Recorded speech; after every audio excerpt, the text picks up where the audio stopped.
Welcome to my tutorial for the first time setup of Autodesk Inventor.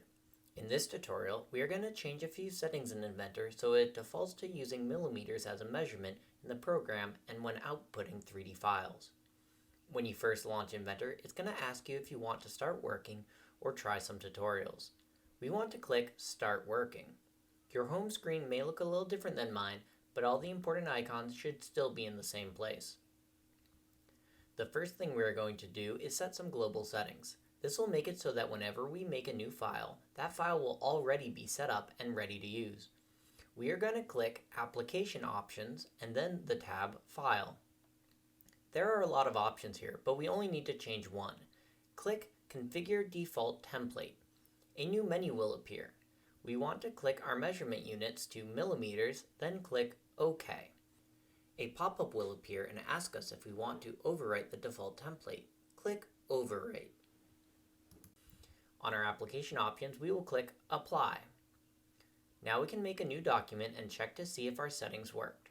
To make a new document, click File, then New, and you will get the Create New File menu. It should automatically have standard.ipt selected. If not, click standard.ipt, then click Create. This may take a little while. If you look at the bottom left corner of your screen, you should see some text flashing by or the word loading. This means the program is working. To see if our changes from the application options have worked, we're going to need to make a sketch.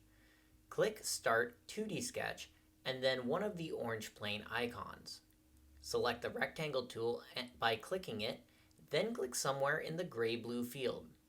Move your mouse over. If you did everything correctly, you should see a millimeter at the end of the length measurement. Click again to finish making a box. Hit Escape on the top left of your keyboard to exit the rectangle tool. Then click the Finish Sketch button, which looks like a green checkmark. To make our last change, we need a 3D object. To do this, we are going to click Extrude. Inventor should automatically select the rectangle you made and pull it into 3D. Click OK. Now it's time to change the output settings so that when we send a file to our 3D printer, it will print at the proper size.